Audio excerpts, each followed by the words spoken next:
Good afternoon, everyone, and thanks again for joining us for part 2 of the USDA Livestock Mandatory Reporting webinar series focusing on swine and pork market reporting. My name is Jody Pitcock, and I am with the USDA Agriculture Marketing Service Livestock and Poultry Programs, and I'm here as your host this afternoon. For those of you who've joined us the first time today, this webinar is a continuation of a 3-part series in which we at AMS collaborate with industry and academia to provide information about livestock mandatory reporting and other useful resources USDA makes available to the pork industry.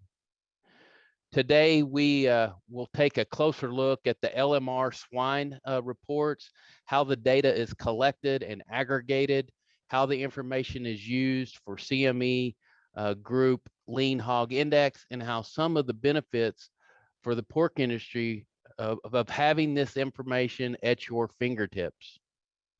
This afternoon, thank you, Jody, for the introduction. This afternoon's webinar is being recorded and will be available on the USDA website within the coming weeks.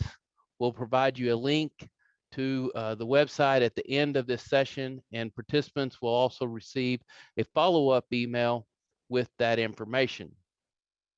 As participants, you are in listen mode only, but we will have opportunities for your questions to be answered at the end of each presenter, and at the conclusion of our session today, we will also have a live Q&A with the presenters. Use the Q&A icon located on your Zoom toolbar to submit your questions. We estimate our session this afternoon will last about 1.5 hours, and our speakers will answer as many questions as time allows. So before we get started today and we hear from our first speaker, I'd like to try a quick poll and to see how many of you were paying attention, if you attended last week, of the information that we went over about the LMR and on last Tuesday's webinar. So you'll see a window pop up here in a second. Let's see if you can fill in the blank in this statement. Packers that harvest X number of barrels and gilts are required to submit their live purchases under the livestock mandatory reporting. We'll give you a few seconds here to submit your responses. I can see they're coming in pretty quickly. All right, it's kind of starting to slow down, so we'll go ahead and if you picked 100,000, congratulations and good job.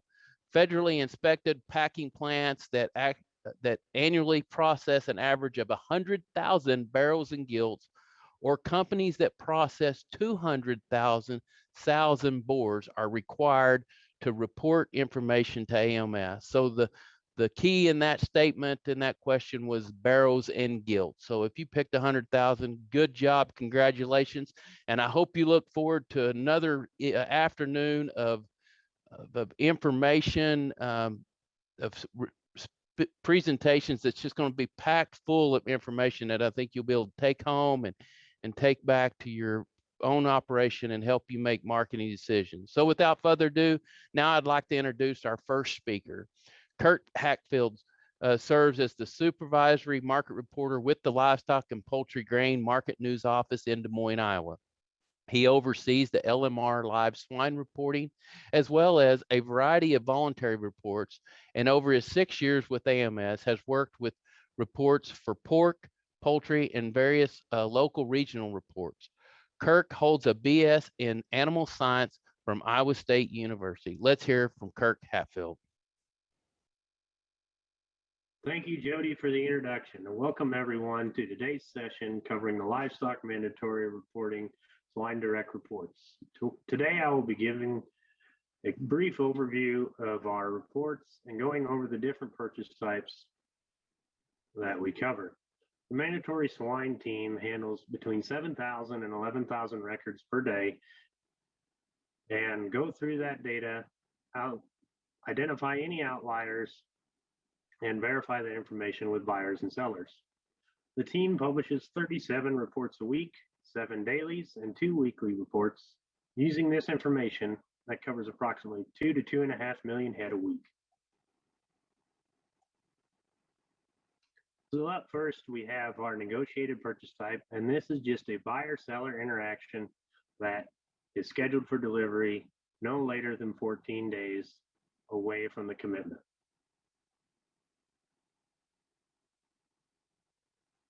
Up next, we have our other market formula purchases, and these are formula purchases that have been agreed upon using a non-USDA Market News report. And this can also include any kind of futures or options. If you look at our swine or pork market formula purchase type, this includes anything priced off of a Market News swine or pork report, be it the prior day, the prior day purchase report, the prior day slaughter report, any of the other purchase reports. This also includes the cutout, and can be anything priced off of the index. The other purchase arrangement is a catch-all. If a purchase does not fit into any of the other agreements, it falls into this purchase type. This is also where you will find hogs that are receiving a non-carcass merit premium. We also have the negotiated formula. This is a formula that is negotiated on a lot-by-lot basis, and the swine are scheduled for delivery no later than 14 days after the formula is negotiated. We also have packer-owned and packer-sold swine. Packer-owned swine are anything that has been owned by a packer for at least 14 days before harvest, and packer sold swine are anything that has been owned by a packer for more than 14 days and sold to another packer for slaughter. And as you can see, I have affiliate highlighted in the packer owned definition. An affiliate with respect to the packer is anyone that owns 5% or more of a company directly or indirectly with the power to vote. So as you can see, there's a poll question on your screen. Which purchase type accounts for the largest number of barrows and gilts?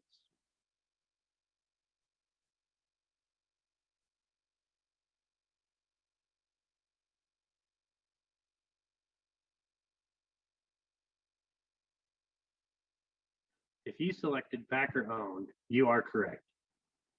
Using 2020 data, packer owned accounted for 36.8 of swine reported, while swine or pork market formula accounted for 28.4. Next, I'm going to go into a brief overview of our reports.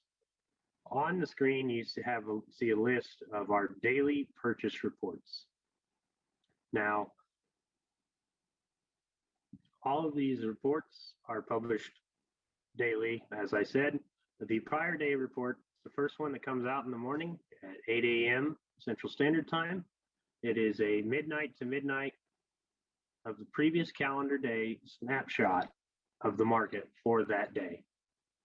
In the morning and afternoon hog reports, the LMHG 216 and 217, they follow a very similar format to the LMHG 218 or the prior day report.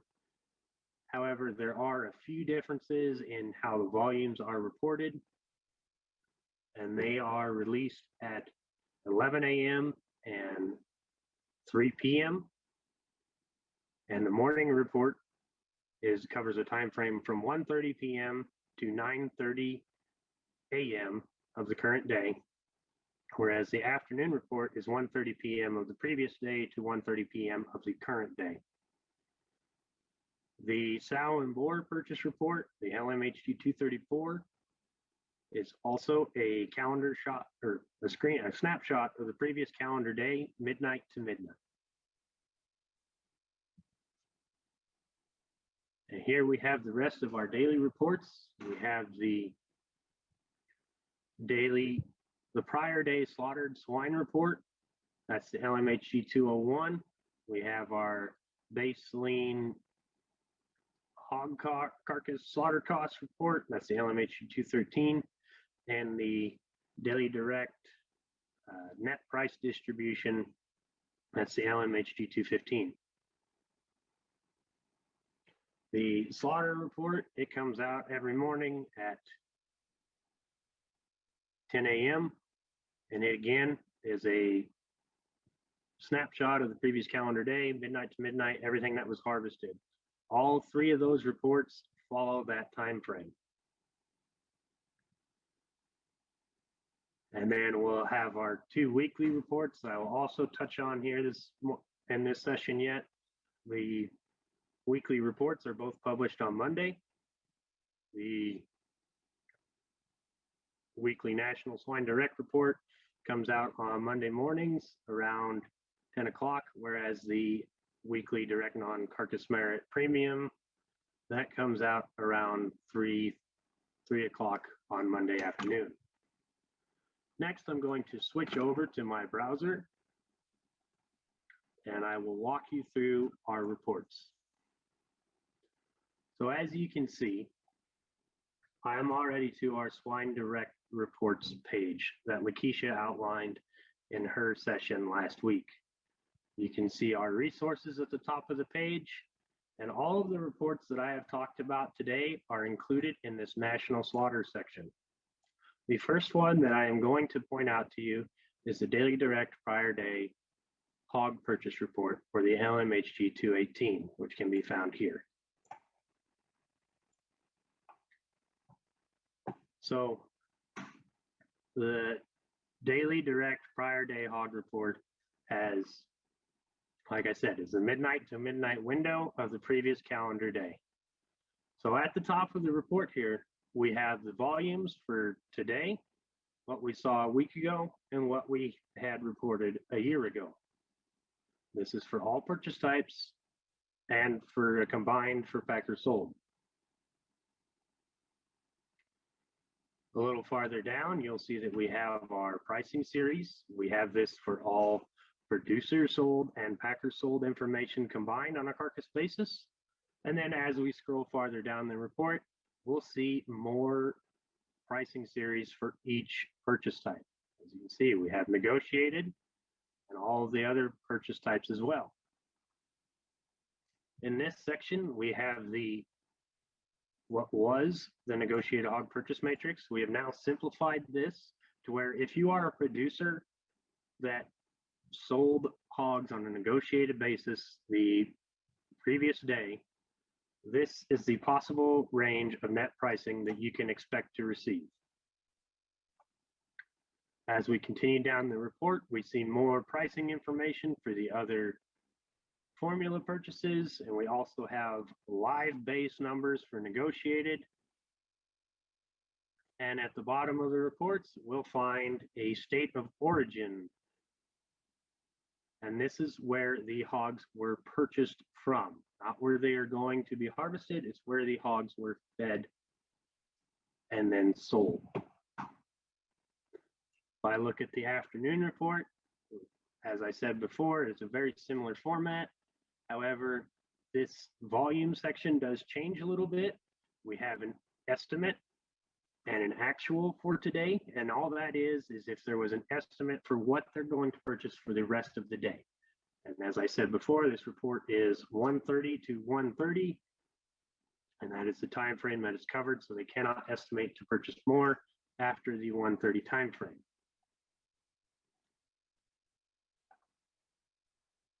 Here we have our sow and boar report, the LMHG 234, again, calendar day snapshot of the previous day.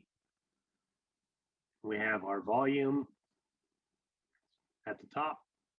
And then we have another volume section with the purchase types broken out a little bit more as what's in sows are where and boars are where. And then we have our weight breaks. The sows and boars are reported a little differently than any other purchase type or any other purchase report we have, whereas there are weight breaks for all the live basis. So as I scroll through here, or the weight breaks on the left, and all the different regions are still in the columns on the right. And bores are down here at the bottom of the report. We also have the states of origin on this report as well. Next up is our prior day slaughtered swine report. Now this report has the total head count of what was harvested the previous day for those that are required to submit data to Market News. Now, in this section, you'll see the purchase types in columns across the right. And here's our producer sold section. You'll see how many head are in each purchase type, and then what the average base price was and what the average net price was. I want to draw your attention to this average net price, as these are the prices you will find on the daily net price distribution. And this is the price that the producer was actually paid for their animals. And also in this section, you'll find some carcass measurement data. Due to confidentiality, we cannot break out packer sold, but we do have it as a combined information. We can't break out the individual purchase types, but again, it's the same information. We have our head count, all of our pricing, and all of our carcass measurements. For packer owned, we have head counts and carcass measurements again. And then also we have a 14-day swine scheduled for delivery found on this report.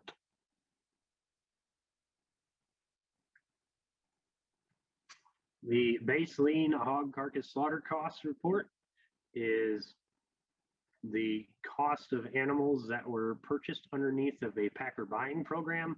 As the industry has moved forward, we have seen more movement away from carcass merit buying programs. And so the volume on this report has decreased. Up next is the average net price distribution report. Now, as we come down here, you see this line of average net prices. This is the same as what I highlighted on the prior day slaughter report, the LMHG 201 that I showed earlier.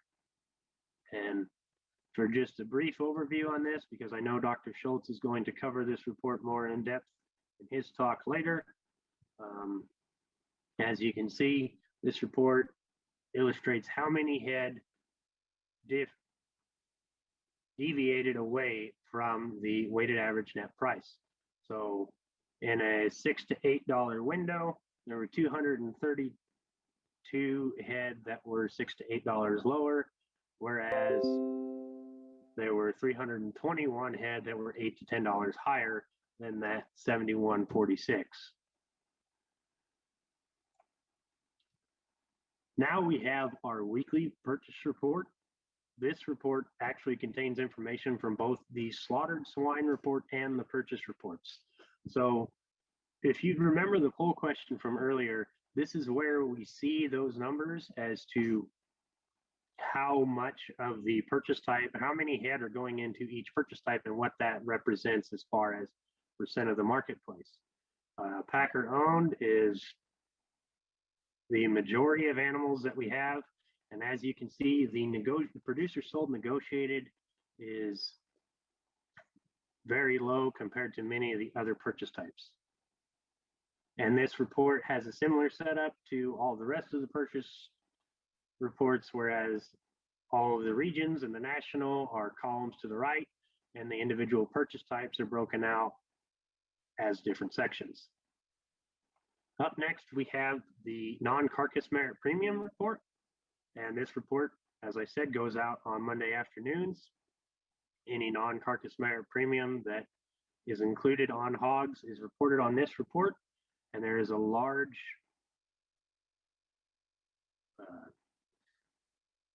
list of attributes included in the other category. And with that, I will finish up my presentation.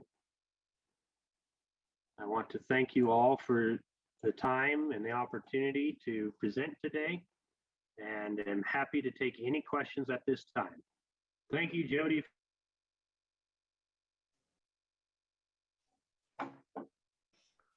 Well, thank you, Kirk. I really appreciate you giving us that overview of the different market reports, and really appreciate your willingness to participate in this educational event. We did have a question that come in that was regarding to one of the reports that you talked about.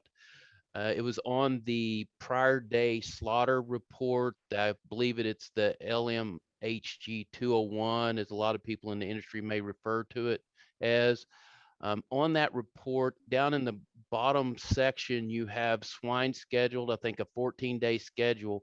Why are Sunday dates included when there's very few hogs harvested on a Sunday? So to answer that question, Jody, that is a true 14-day schedule. It's not 14 business days, it is 14 calendar days. And just because a hog is received that day does not necessarily mean that it is going to be slaughtered that day. It could have come in late at night and be there for the following morning. Okay. Appreciate that. Another question that came in, and this is similar to a question we received last week, and it has USDA considered eliminating those morning purchase reports. So I believe that morning purchase report would be something with the number of 216. Yes, and as far as eliminating that report, as Lakeisha stated last week in the session, that what reports we need to publish are very well prescribed in the law and stated very clearly that there will be a report published at this time. So if that were to be something that was brought forward, it would need to go through the trade associations and go through all of the process of all the comment periods and everything else that Neil Dirks talked about last week as well, on how we would go about making that change happen. Okay, so that report, so just to be clear, USDA can't, that's specified in the act that we have to publish that morning report. And so USDA can't just eliminate that report because of whatever reason. So appreciate that clarification. Speaking of Lakeisha, we've asked Lakeisha to join us again today for this question and answering with Kirk, because we had several questions last week that centered around the Prop 12. And so we have asked Lakeisha Ayler, one of our speakers from last week, the assistant field chief with Livestock, Poultry, and Grain Market News, oversees the livestock mandatory swine and pork reporting, to join us again today to address this question. So Lakeisha, can you please provide more clarity on how swine and pork under Prop 12 will be handled on the reports? Yeah, sure. Thanks, Jody. So at this time, we would follow current statute language and direction until told otherwise. As such, we would report this information as follows. Any premiums associated with the Prop 12 legislation or other legislation similar would be published on the National Weekly Direct Swine Non-Carcass Merit Premium Report, or also referred to as the LMHG 250. Currently, we're already reporting premiums paid for group housing, loose sow housing, open pen gestation, in addition to others. Due to infrequent trading and confidentiality issues, all of those are in the other category with some other premiums as well, and not able to be broken out at this time, but we're always reviewing that for future. And then of course the hogs would be reported specific to the purchase arrangement. If it had a premium, then it would report as an other purchase arrangement in that instance. Regarding pork and these specialty programs, this data would reported on the National Weekly Specialty Pork Report, also known as the LMPK 650 or the 651, depending on if you're looking at the FOB Omaha or the FOB plant reports. This report includes market information for pork cuts from several different specialty programs that include but are not limited to open pen gestation, crate-free, antibiotic-free, no antibiotics ever, pre-priced and labeled, color graded, breed-specific, quality graded, and organic. It's also important to note, we talked about this in the last session as well, but LMR is currently up for reauthorization. This happens every 5 years. And during reauthorization, during that process, it's a time to make reporting changes or statute changes. Since the hogs are so prescriptive in the statute, it'd have to be a change to the statute and go through the process that Kirk was also talking about. Reauthorization was supposed to take place in September, but it got pushed back to December. So they will revisit the reauthorization of LMR at that time. And there possibly could be changes to the statute or other reporting guidance at that time. But for now, we're going to follow the statute exactly as it prescribes. Okay, good deal. Well, Lakeisha, I really appreciate you joining us again this week to provide some clarity and on the Prop 12. I know that's a lot of questions and concerns about that as we move forward. So Kirk and Lakeisha, thank you very much for your time, and I really appreciate that. And Kirk, we'll invite you back here at the end of today's session for our live Q&A with all panelists. And Lakeisha, if you could hang around, we sure might use your expertise as well. All right. So with that, I'd like to introduce our second speaker this afternoon. Joining us today from CME Group is Ann Krema. Ann currently serves as the Director of Research and Product Development at CME Group, maintaining the current livestock and dairy product offerings, as well as researching potential new products. Since joining CME Group, Ann has worked closely with commercial market participants in the agriculture space to ensure that the exchange continues to serve as an effective venue for risk management for the hedging community. Ann grew up in the western suburb of Chicago and studied economics and statistics at the University of Michigan. Please join Ann Krema.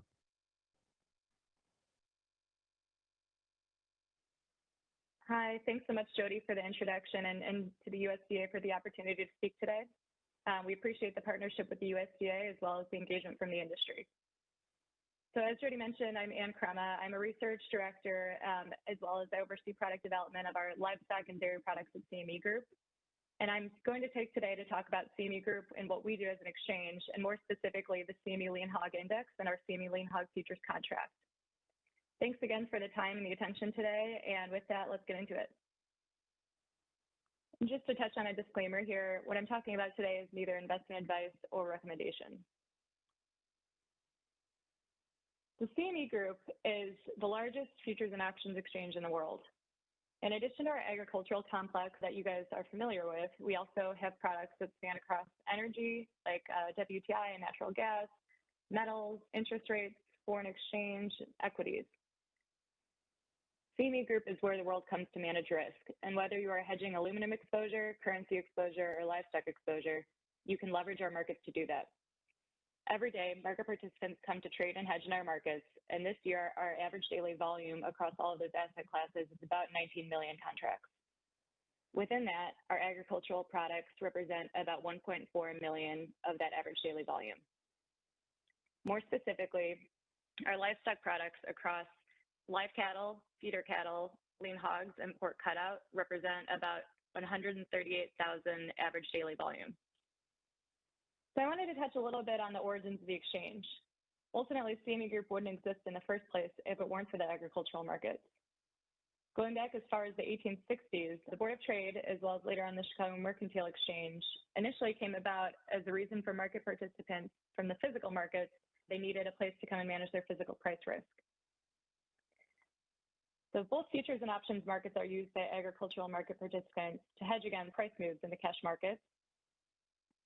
And on the futures side, futures trading is either the buying or the selling of a contractual obligation calling for future delivery of a physical commodity or cash payment in lieu of that physical delivery.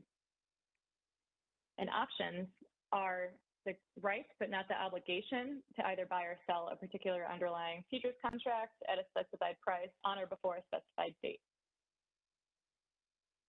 So within our CME Group agricultural product line, we have products that span across livestock, dairy, grains and oilseeds, lumber and softs, as well as fertilizer. Now today, we're going to be focusing on our lean hog offering, and next week we're going to touch on our pork cutout offering. So I wanted to talk a little bit about the different iterations that we've had of hog futures over time. And going back before February of 1997, we actually had a physically delivered live hog futures contract.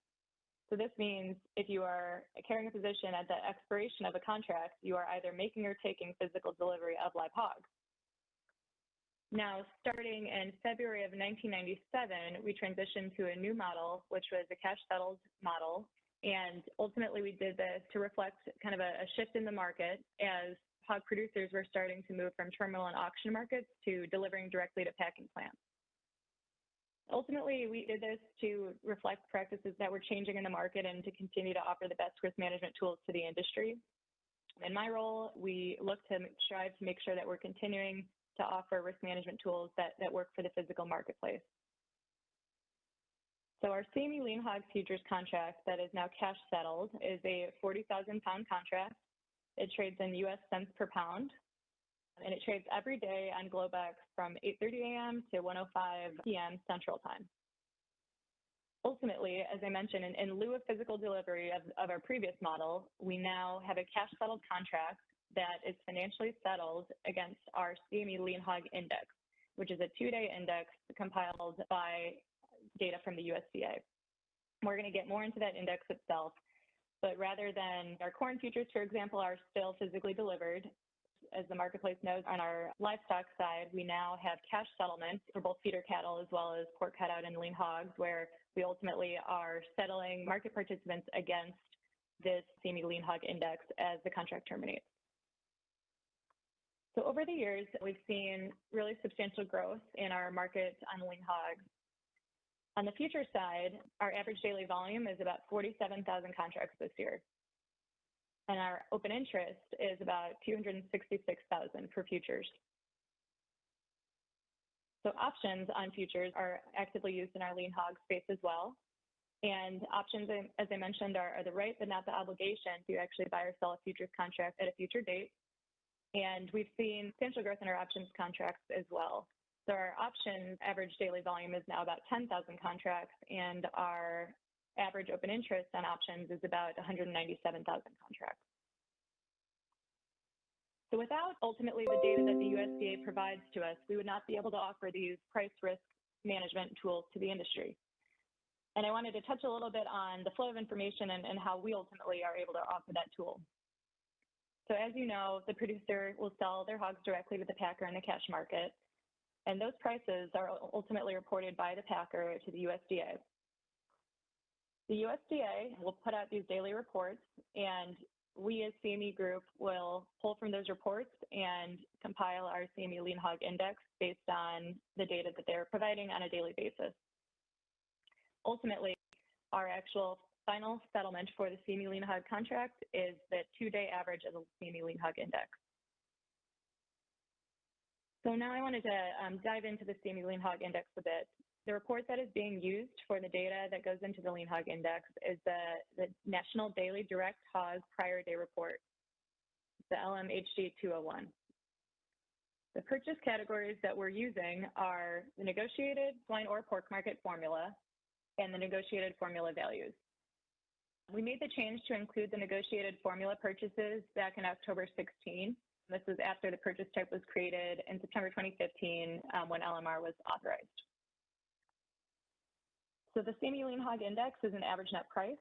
It is weighted by head count and average carcass weight averaged over 2 days, and we calculate this index every business day. I now just wanted to show an example of the LMHD 201 report and the data points that we are pulling in for daily calculation of the index. So we are including the head count, as you can see, the average net price and the average carcass weight across the negotiated swine or pork market formula and negotiated formula categories. And we are pulling in each of these data points every day. And then ultimately, we're using these data points to calculate the index. So just at a very high level, we first calculate the daily total value, which is the head count multiplied by the average carcass weight multiplied by the average net price across the negotiated swine and pork market formula and negotiated formula categories. We also calculate the daily total weight, which is the head count multiplied by the average carcass weight across all three categories, and add them together for the daily total weight. And then ultimately, that day's CME Lean Hog Index price is the sum of the daily total value from the last 2 days divided by the sum of the daily total weight from the last 2 days. So this market data goes out via multiple channels, but if you are not ultimately receiving that market data today, it is available on our website. These are published every day, and it is published under our market data reports. And here we see the CME Lean Hog Index going back to 1995. As you can see, there have certainly been significant swings in the hog market over time. As such, it is important that the industry has a viable tool to mitigate their physical price risk in our CME Lean Hog futures. And lastly, I did want to highlight the days that we ultimately do final settle our contracts. So we did just have a final settle for the October 21 Lean Hog contract. And moving forward, our next settle will be December 16th. And on these days listed here, we are publishing the final settlement, which is that 2-day average price of the previous 2 business days leading into the final settlement date. And with that, if you have any questions either about our CME Lean Hog Index and how it's calculated, or our CME Lean Hog futures or options contracts and how to access our markets, or any questions about the products themselves, please don't hesitate to reach out and contact me. Either feel free to reach out to me directly or ask questions here. I know that was a very quick high-level overview of our CME Lean Hog Index and our CME Lean Hog futures. So please, I would ask you to follow up with me if you have any questions. But again, we really appreciate the time and the opportunity to speak today from the USDA. We appreciate all of the attendees for taking the time to listen, and we look forward to talking with you more in the future. Thank you.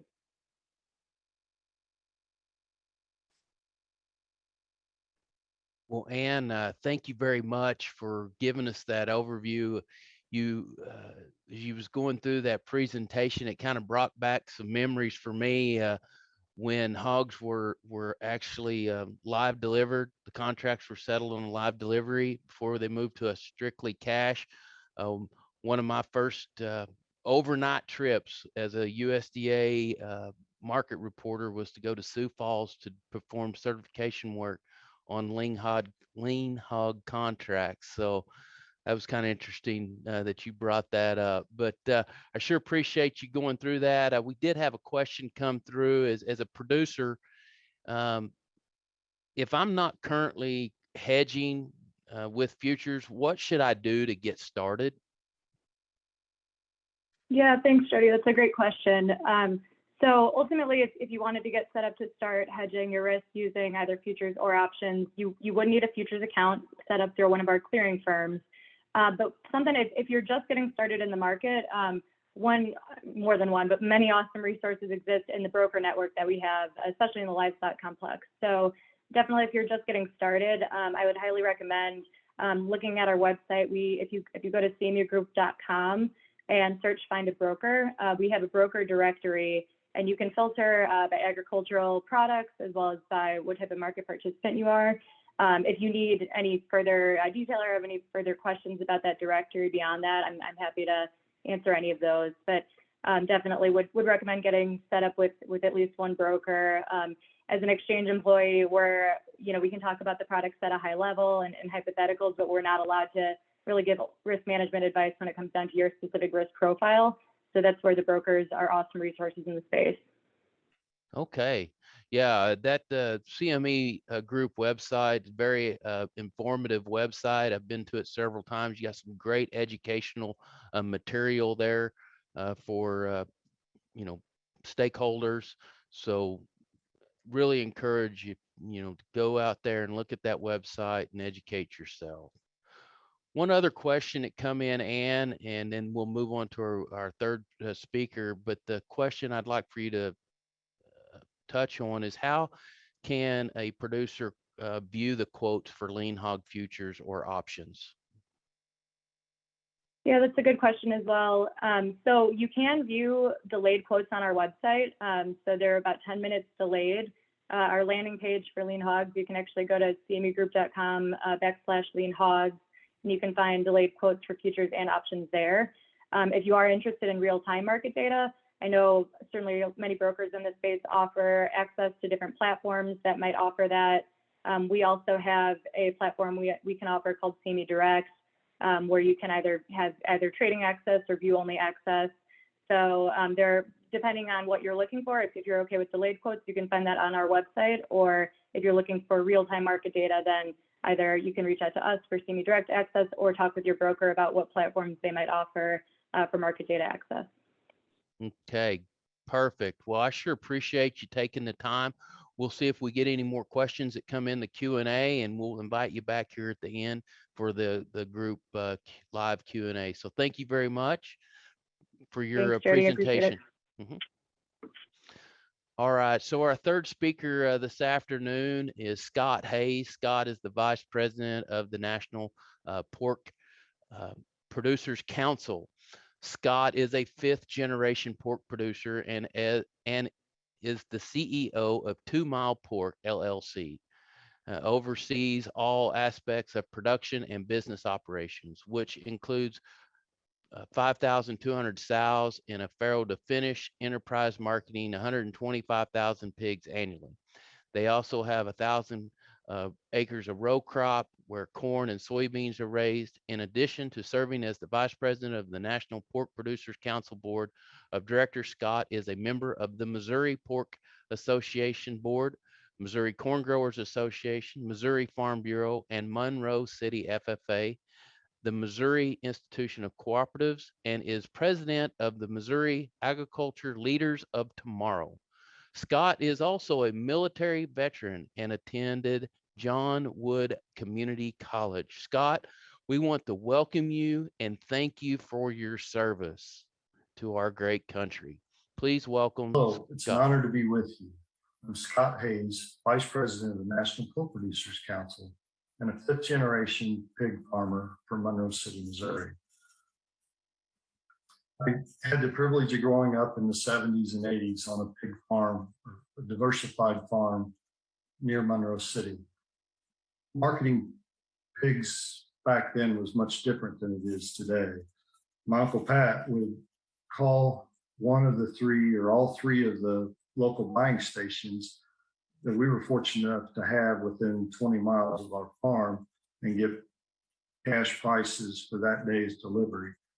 If he agreed that we needed to sell pigs at that price that day, we would then pull the old truck out of the shed that held about 40 head of pigs. We'd get 2 or 3 people together and start sorting and loading pigs. There was a lot of inefficiency in that system. It took us quite a bit of time to sell that 40 head of pigs. Today, we could sell the semi-load of pigs in the same amount of time or possibly even quicker.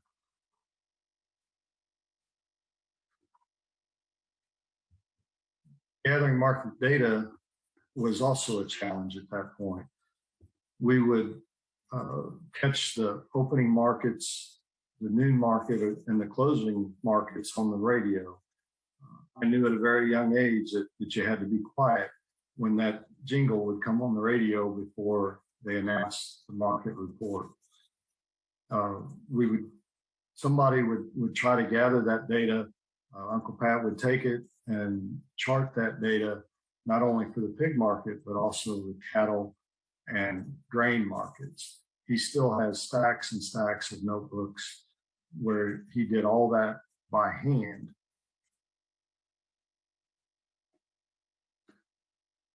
As as you know, today that information is readily available all the time with our smartphones and computers. Today we market our pigs on a longer term agreement, typically 3 years at a time. And we use formula prices that are tied to several different markets. The CME Index, the cutout report, which is the 602, cash market, which would be typically in our area, the Western Corn Belt, but certainly be the national or one of the others. The CME futures price has been used as well. And we still participate in the cash sale from time to time. Although that market has been a little bit of a challenge the last couple of years, it seems like at best we're negotiating the basis only, but a lot of times just looking for a place to get pigs in. We have a lot of data today from our sales sheets. So we monitor carcass weights and whatever other data that we need to make sure our sales are hitting the right place in the packer matrix. And we chart that weekly and set parameters on those charts. And when we start getting to either the top or the bottom of that parameter, then we make adjustments in our sales for the next week or 2 or 3, whatever we think is necessary.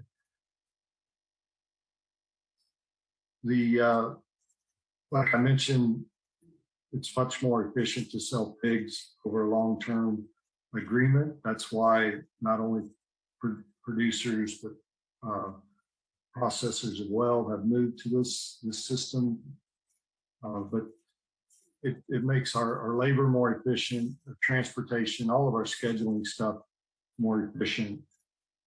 But it also allows us to do a better job of sorting pigs and getting the right pigs to the plant at the right time. Back when I was a boy and we was doing this, it seemed like it was a last minute decision. You had your full day of work to do, and now all of a sudden we're gonna rush around and sort off a load of pigs. So the industry moved to this system for a reason, and I think we need to remember that this really was an industry move, and it served us well in a lot of ways, but there's also some unintended consequences possibly that have caused some problems that we need to work through as well. I rely very heavily on the USDA reports. The report that I pull up every day, I just keep a tab on my computer.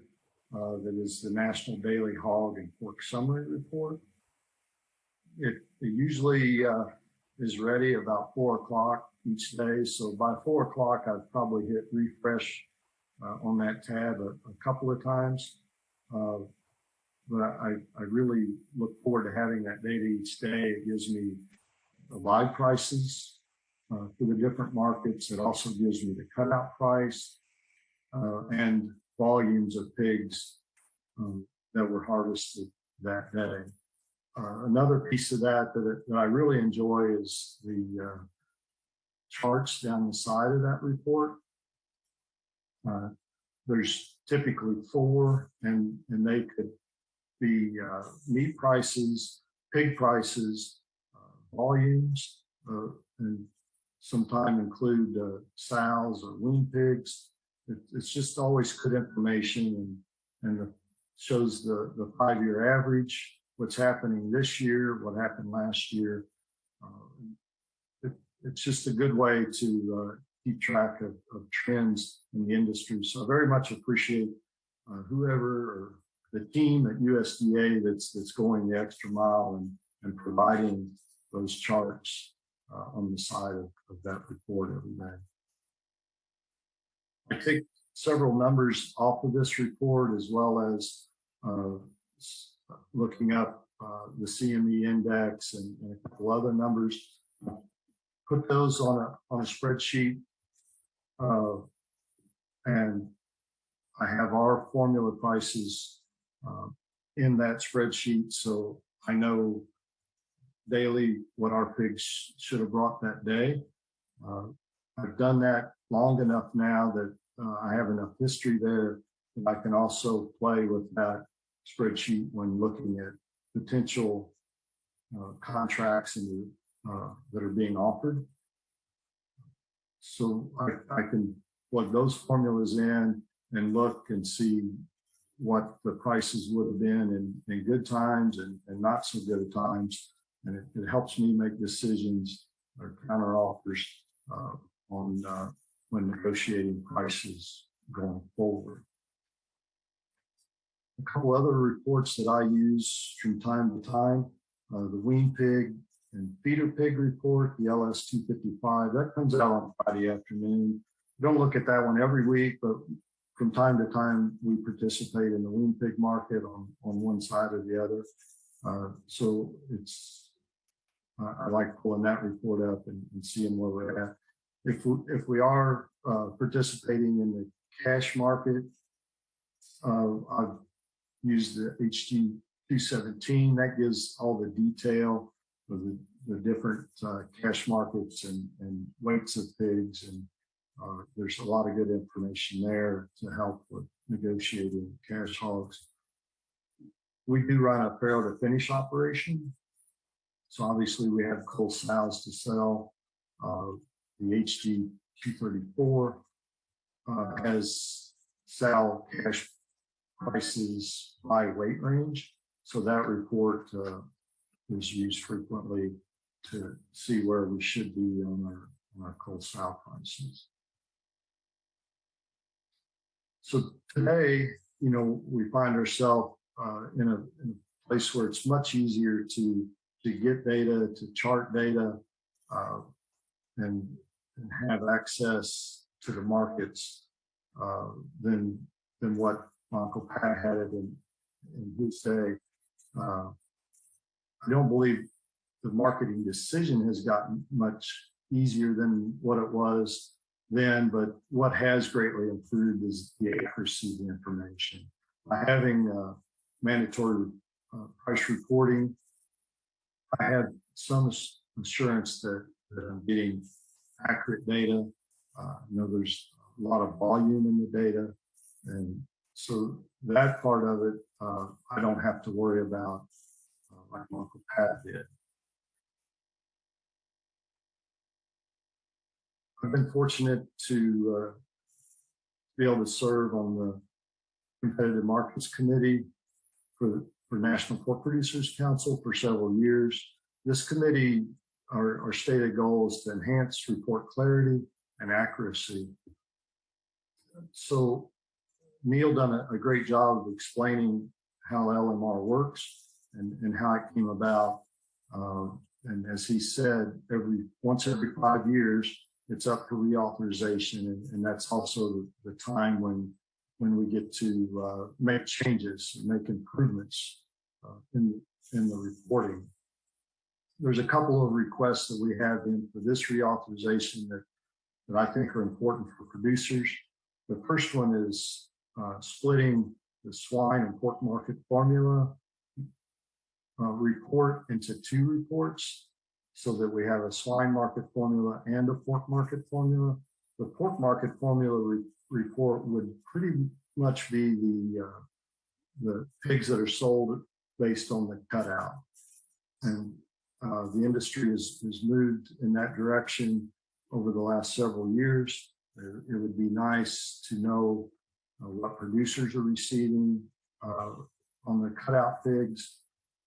We have what the processors are receiving for cutout value. It'd be nice to have what the producers are receiving on their end. The other change is a little more clerical, but there's market formula pigs that are sold that have a premium or a discount attached to them all of those pigs end up in the other market formula bucket. So we've asked USDA if we could report the premium or discount separately and move the pig to the bucket that the base price was used to determine the value of that pig. That would move volume out of the other category and into the appropriate buckets, giving those markets more volume. So just to finish up, I'd like just to finish up, you know, as we have more and more hedging tools available, like the LRP, livestock revenue protection, and the CME new cutout contract, I think it's important that USDA changes or adapts their reports to work alongside those new hedging opportunities. The pig market is an evolving function that's certainly changed quite a bit over my lifetime, and I think will continue to change. It's a pleasure to work with the folks at the USDA. They are willing and to change. They want to make the reports relevant for producers, and I very much appreciate that about them. I'd be glad to answer any questions.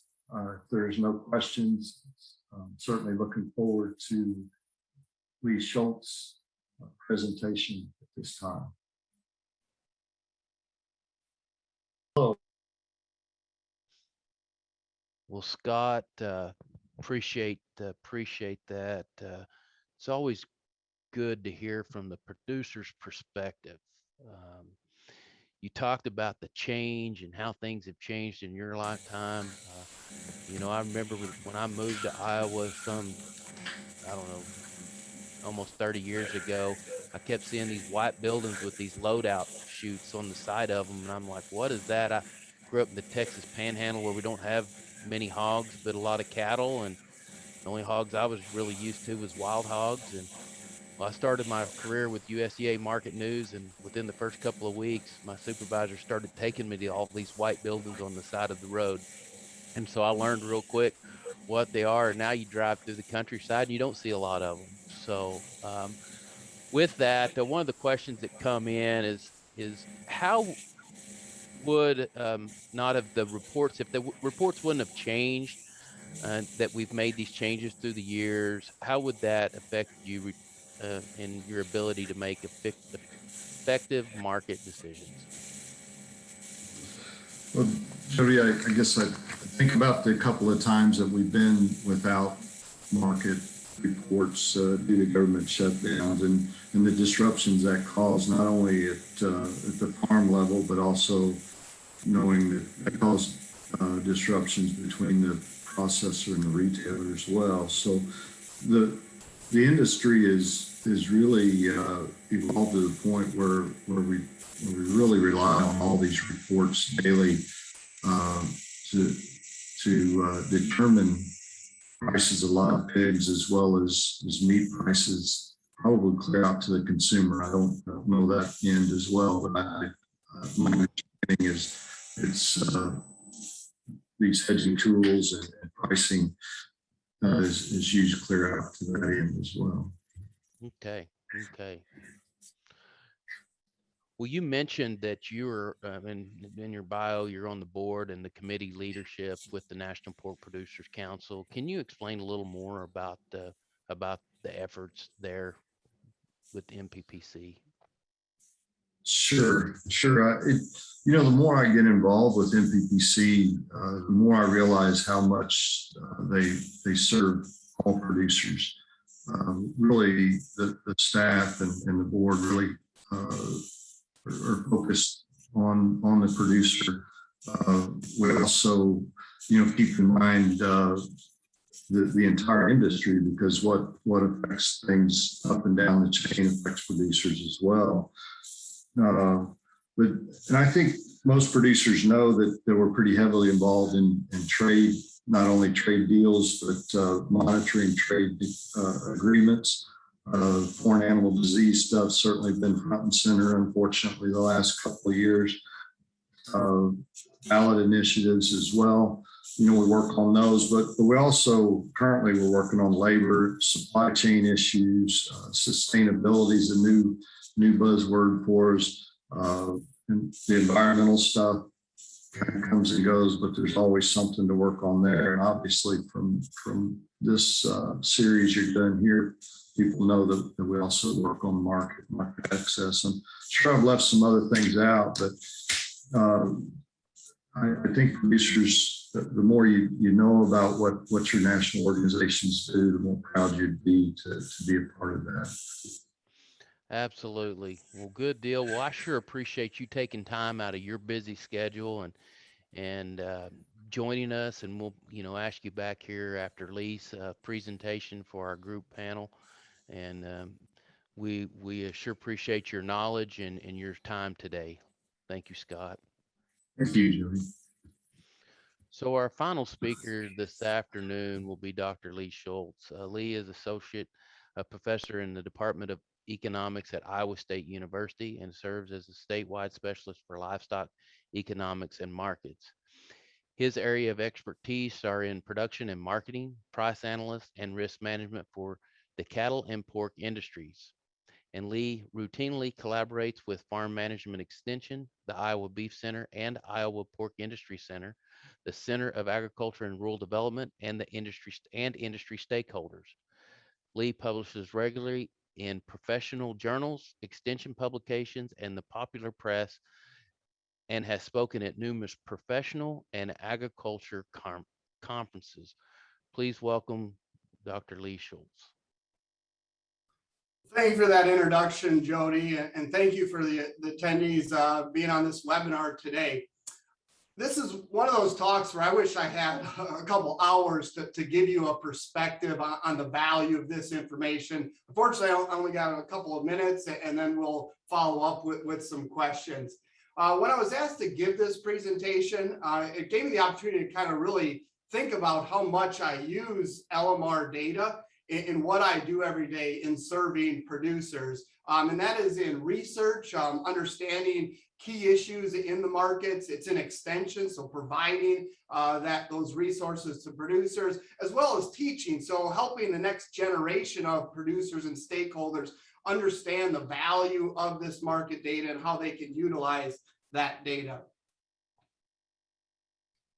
I often get the question, what's the price of hogs, or can you provide a forecast for hogs? And my response is always an economist's response. It's always, it depends. And then I rattle off a bunch of assumptions to give you before I give you that price. And the reason why is that the hogs we're selling, as Kirk showed as well, is that they're not homogeneous. They're sold at different times, at different places.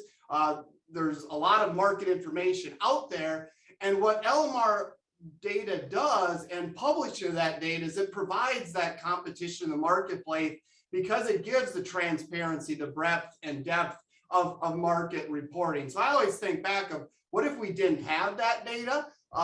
Where would we be able to see what the true value of those commodities, and hogs in this case, are?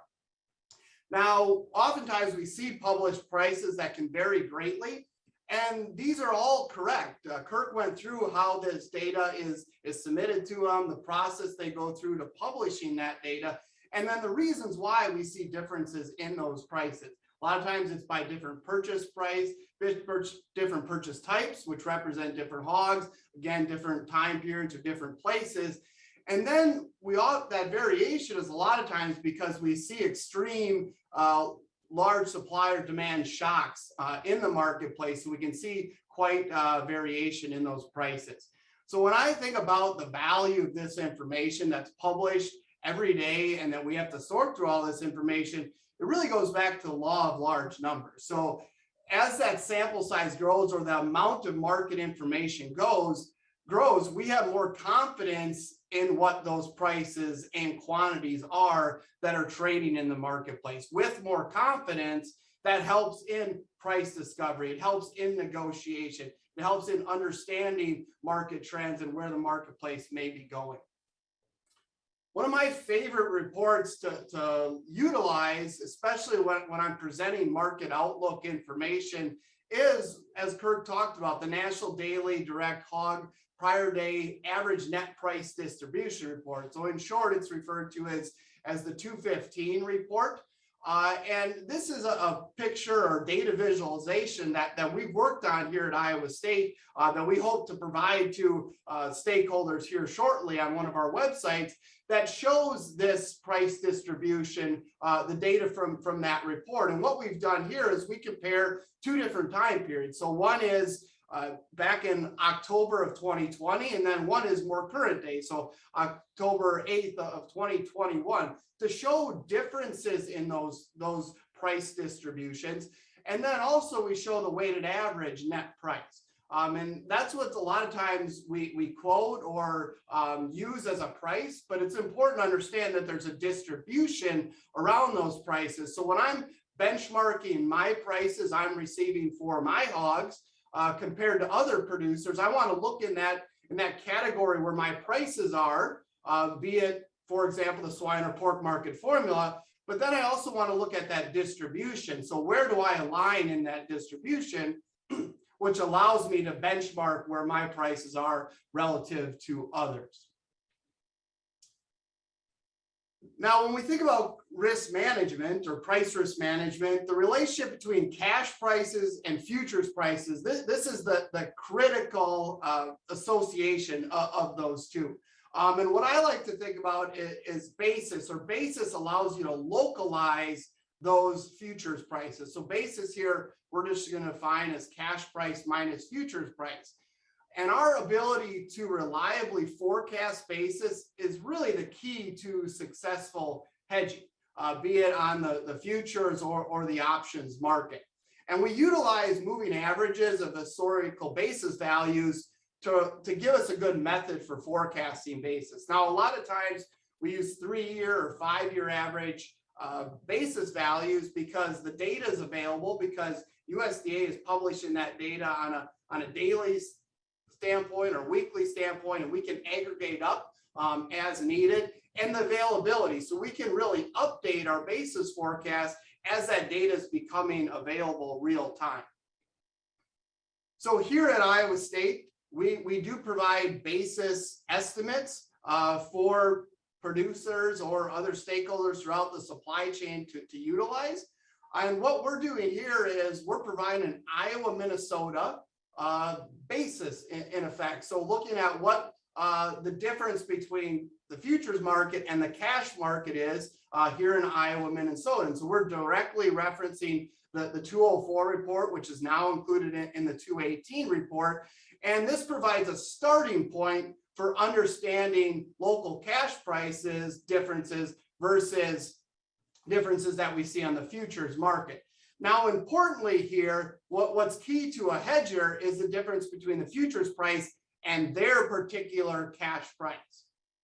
So as Scott mentioned, he writes those prices down every day of what is reported by USDA, as well as the prices that he's receiving in his closeout sheets. Now, ideally, you want to take that data that from your individual pens of hogs that are selling as that cash market or basis level. And we can do almost as good when we look at the USDA data, because the USDA data is providing that differentiation across different prices. So as a producer, if you're selling negotiated hogs, you want to use that negotiated price in your calculation of basis.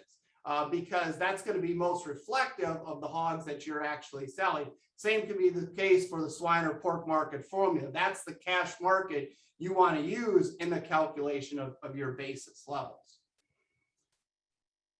Now, we utilize this market information to easily and quickly compare available marketing opportunities. So we can look at prices as they're reported daily to understand current supply and demand conditions. And this is really a starting point to begin price negotiations. And then we can use these published prices to evaluate alternative marketing agreements. So as we're looking at different ways to market hogs, maybe different formula contracts to enter into, be it new contracts or when renegotiating contracts, we can look back historically in all that published data to see how those would have performed and compare various alternative contracts.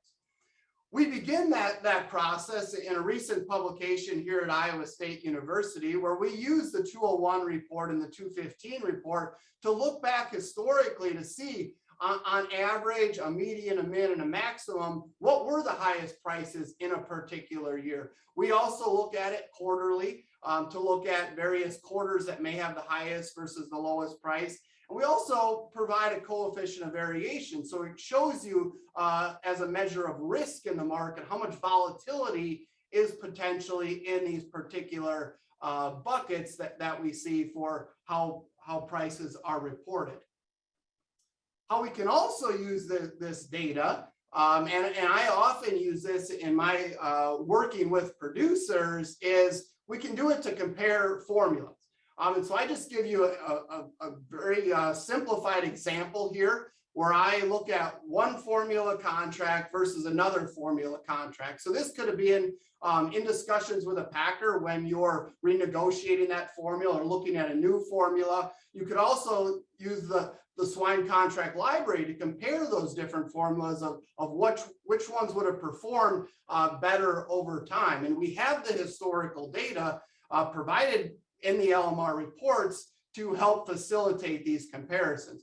So when I look at these two formulas here, I can see that by and large, Formula One has performed better. If I look at multiple averages, be it 2017 to 2021, I can take out 2020 as an outlier year. I can look at the 3-year average prior to 2020, 2020, and then 2021. But we see that now Formula Contract 2 actually in 2021 has performed better on average when we look at that average price.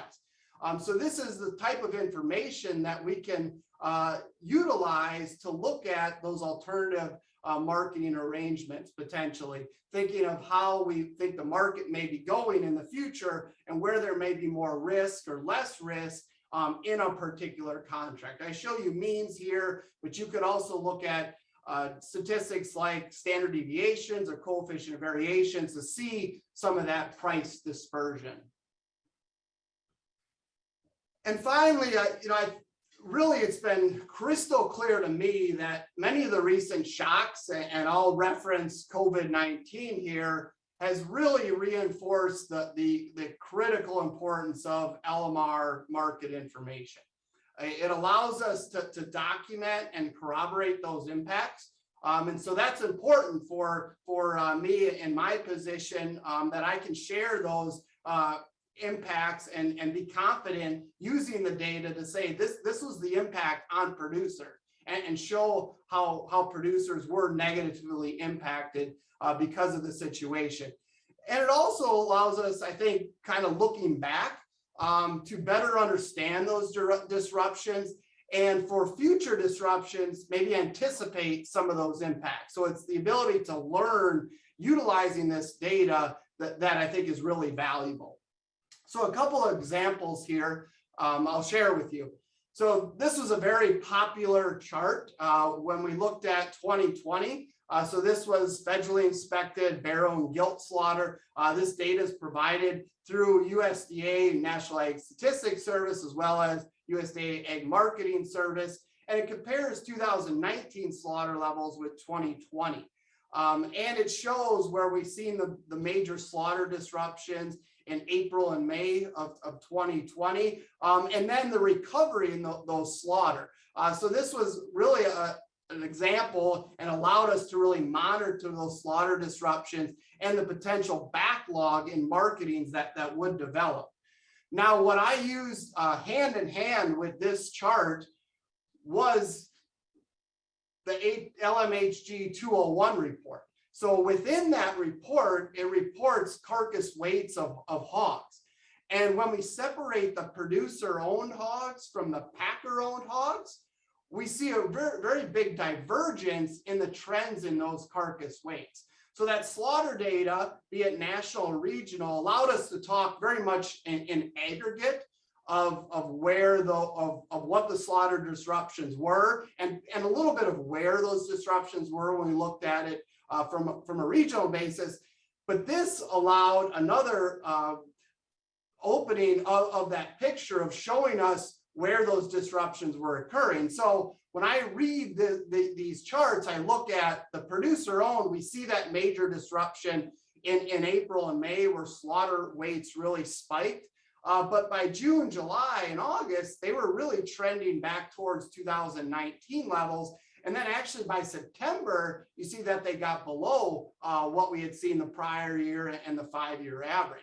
Now that's a measure of currentness. Now, if I compare that to the packer-owned hogs, it shows a much different story. So we see the similar increase in market hog weights in April and May, but those weights continued to stay relatively large into the new year. And actually, if I would have extended this chart into 2021, it would show that they were rather large in the early part of 2021 as well. So this really provides some kind of market reconnaissance and looking at what the situation is. And we can look at it real time because that data is really available real time. Another thing, when we look at the possibility to anticipate market disruptions, we can utilize those futures price and the cash price, or the basis there, so the cash minus futures price, to identify possible disruptions and ability to make some savvy marketing moves. So many of you probably remember, if we rewind back to early 2020, and I'm looking at the April lean hog futures contract, that contract really precipitously fell throughout the early part of 2020 as we got more information about COVID-19, more information about possible market impacts. We've seen that price fall.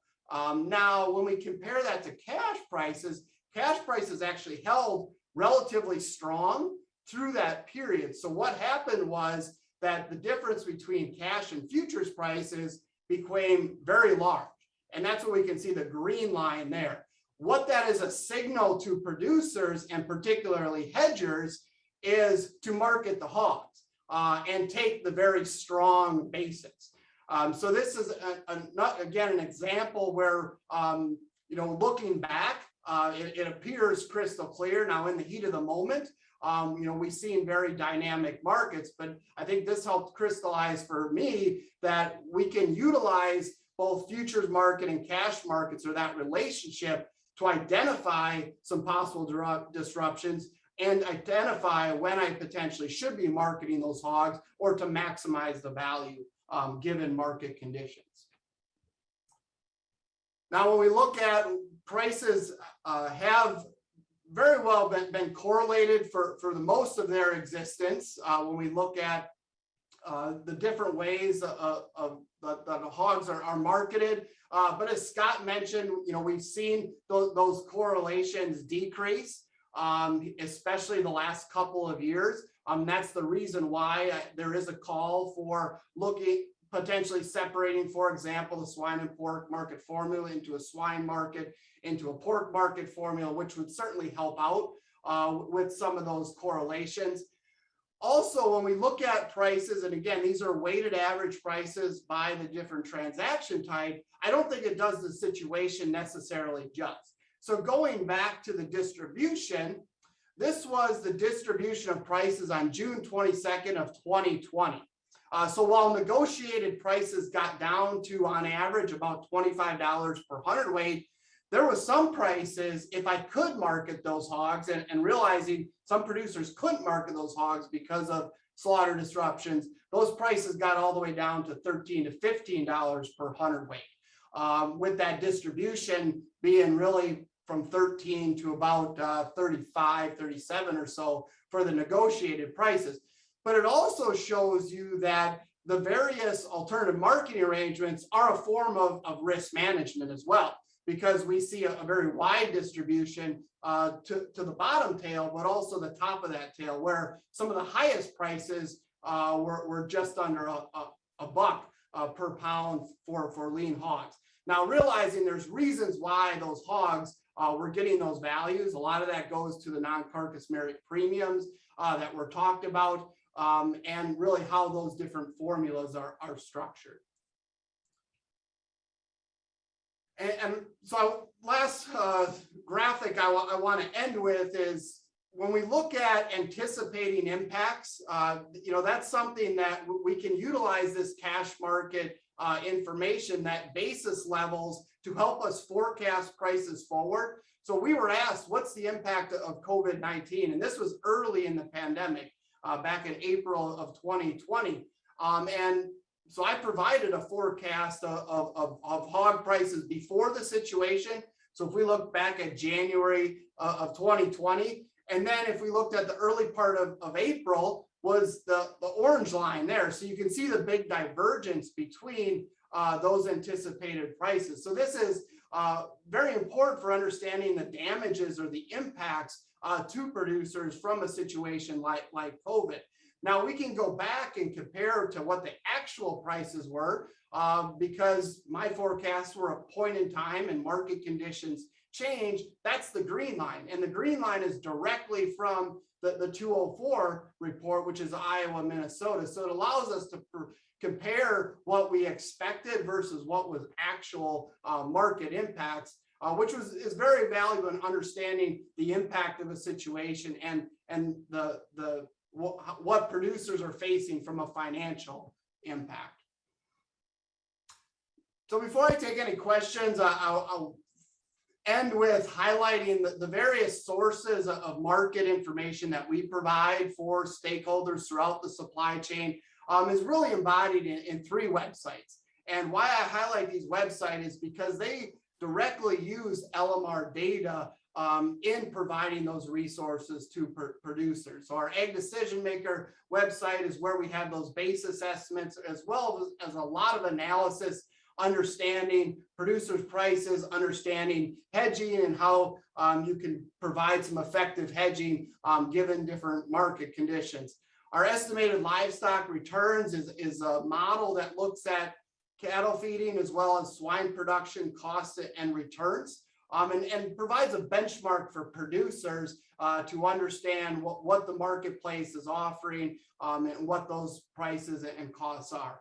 And finally, our livestock crush margin website looks at the crush between lean hogs, corn, soybean meal, and feeder pigs, and understanding what those opportunities are to hedge profitable margins in the marketplace.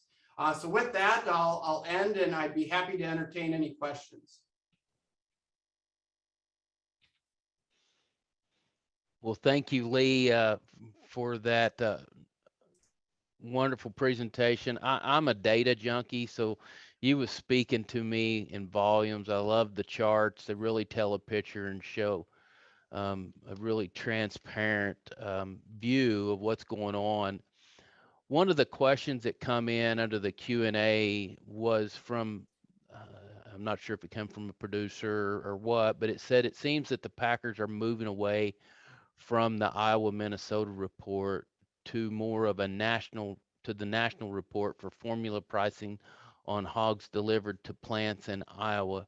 From an economist standpoint, how will this impact Iowa, Southern Minnesota producers? Well, I think it's important to understand what those correlations are between those prices, because if the correlation is 1-to-1, it doesn't matter, right? If the Iowa, Minnesota price is the national price, then it doesn't matter, if we're labeling Iowa, Minnesota, if we're labeling it national. Now, it's important to realize that most of the hogs, or a majority of the hogs, when you look at comparing Eastern Corn Belt, Western Corn Belt, and Iowa, Minnesota, are in this Midwest region. So the Iowa, Minnesota is very representative of the national situation, just from going back to my comment about law of large numbers.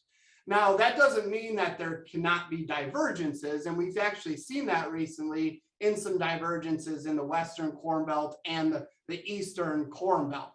Now, what's important is to understand if those divergences persist or if they're just short-term impacts. And from a risk management standpoint, that means how we maybe adjust our basis levels or adjust our price expectations if those divergences were something to persist. But if you kind of go back to, and I don't want to use too much economic speak, law of one price would suggest we're going to go back to historical relationships that really there's not much arbitrage per se in the marketplace. Okay. I remember when I was a hog reporter back several years ago, there was that I was in Minnesota, you talk about the volume and the importance of volume. So it does make up a pretty large percentage of our hog population. So I, due to sake of time, I'm gonna go ahead and ask all of our panelists to please join us, turn on their cameras, and we'll wrap up with a few final questions that come in. We'll tell the participants, if you have any questions, please submit them in the Q&A, and we'll answer them as time permits. So have everybody on. I want to circle back to a question that came in during Lee's talk, but I think that I want to have Lakeisha Ayler with USDA address this question. And it was talking about the pork cutout. And it's, there's some volatility in it, and there's a mixture of product volume being reported, like boneless ham versus bone-in hams. And is there anything that can be done to give a more to help smooth out that volatility, or more accurate and less volatility cutout figure? Thanks, Jody. So just important to reference that the reporters are always checking the pork cut data for several different things, obviously for the reporting for that particular day, but also to check to see, what kind of trade frequency is taking place, checking for relevance. Is it still relevant, to the report? Is it still relevant to, the cutout in particular, because that's what the question is asking about. So we're always reviewing those pork cuts, and we're always reviewing the cutout and the cuts that are associated with that. We update all of that data for the cutout with those cuts on an annual basis. It's always at the first of the year. Obviously, we're prepping towards 2022, so we'll update yields and those cuts as associated with that as well. As far as suggestions for how to improve the cutout, or to look at volatility, we're always open to suggestions from industry and from customers. We always encourage them to work through their trade associations, as some of those reviews can be quite intensive. So next week, it's very important to point out that next week Dylan Hall is going to be speaking towards pork, and specifically the cutout and the calculations in much more detail. So please tune back in next week, and maybe some of those questions won't answer themselves, or feel free to ask again. Thank you. Okay. Thank you, Lakeisha, for addressing that question regarding the cutout. And yes, really excited about next week, and Dylan talking us through the cutout along with our other industry representatives that will be speaking. So one other question, this one was targeted towards Ann and CME Group. How often do you review the internal and maintenance margin requirements, and are these specific times are they updated, and are they posted, and or is a voluntary, or are they volatility driven market-based exercise? Excuse me, I've kind of messed up that question. No problem. I can touch on that at a high level as well. So our margin requirements they fluctuate based on market conditions. So the clearinghouse reviews margin levels on an ongoing basis, taking volatility into account, especially. They consider various inputs, including historical data, seasonal patterns, and recent or anticipated events as well. So they will provide at least a 24-hour notice on any margin changes. And those notices will usually go out in the afternoon after market closes. So the margin levels are on our website. If you actually go to that Lean Hog landing page that I mentioned before, the cmegroup.com/lean hogs, you can see the margin levels there for lean hogs. I believe it is 1,900 right now for hogs. But you can also subscribe to the notices that will go out if there are changes. So those are reviewed on an ongoing basis. I believe our last change was in August for lean hogs. But if you would be interested in a deeper dive with our clearinghouse, learning more about their model and what they look at when establishing those levels, then I'm happy to arrange that with our clearinghouse as well. Okay. Well, thank you for that explanation on some of the things that happen behind the scenes. So really appreciate that. We're getting close to the end of our time. I have one question that I want to direct to Kirk real quick, and then I want to close it out with Lee or with Scott and Lee. But Kirk, both Lee and Scott both mentioned several times the 201 report, historical data, charts. Can you tell, I know that there was some changes in 2001. Can you, if a producer wanted to find historical data, can you tell them how they would do that, please, real quick? Yes, so as Lakeisha stated last week in her presentation, all the historical data for any of the LMR reports is found in Datamart. And even if you just Google Datamart USDA, it'll get you to the right place. But as far as all of the slaughter reports, those didn't have any changes. But all of the purchase reports, if you're looking for information prior to January of 2021, you will have to go back to the individual reports. So like for the national, you'll have to go back to the old national prior day purchase report, the LMHG 204, versus right now, if you're looking for the prior day information, you're gonna be looking at the 218 that's got all of them on there. Okay, and I'm sure if they have questions, they can reach out to you directly, and you would be more than glad to walk them through how to find that information. Of course. My contact information was up on the screen earlier. Anyone at the Market News team and the Hog team will be more than happy to assist with any kind of inquiry that could come forward. Okay, good deal. Well, I want to give Scott one more opportunity to mention anything that he feels that is relevant to help educate producers and how to take this information to make market decisions. Scott, the floor is yours. Sure, Jody. No, I just like to once again thank USDA for all this information. Sometimes it's almost overwhelming, the amount of information that's there, but I appreciate everything you put together, and Dr. Schulz, I'm going to definitely look at those what you had up on your screen. It takes guys like you to put that together sometimes. So as producers, we appreciate all the help we get from folks like you guys. So yeah, so thank you all. Well, thank you, Scott, for your participation. I know you're a busy man over there in Eastern Missouri. So if you're ever in St. Joe, stop by and see us, and I'll go ahead and let Scott close out before I go into the final closing statements. Or Lee. Lee, do you have anything that you would like to add? And well, I just adding on Scott's comments, I really look at USDA, the Ag Market Service, the Market News team, the market reporters as like an offensive lineman, right? That they're the reason the operation works. And if there is hiccups, delays in reporting, that's a lot of times the only reason or only time we kind of know they're there. And I think just like an offensive lineman, I mean, that's their job, right? And it really amazes me the amount of market information that's available so timely, and how nimble changes actually occur. So as markets change, as different way prices are discovered, those are really embodied and changed into market news. And that makes my job so much easier, and the value of my information provided to producers that much better. So I appreciate all the work that USDA does.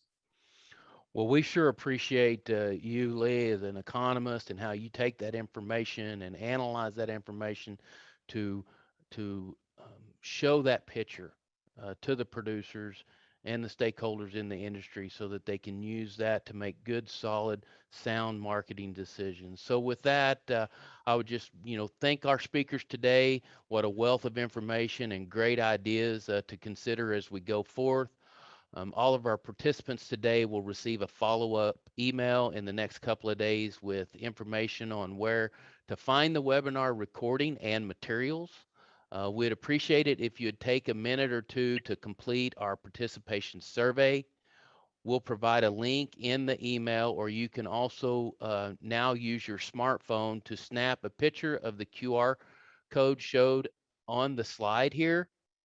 Your feedback will certainly be helpful as it continues to help us with collaboration to provide useful information to our pork stakeholders. Our last webinar in this three-part series will be next Tuesday, October 26th, and we'll wrap up things with a look at the LMR wholesale pork reports and exploring the methodology for the USDA pork carcass cutout. And will join us again, and we'll explain how LMR data is utilized in the pork carcass futures contract. And we'll have some more industry guests to join us to share a bit about how they use the wholesale pork reports in real world application. Well, that wraps things up for now. I hope everyone has a great week, and I'll see you again a week from now for our last webinar. Thank you and have a good day.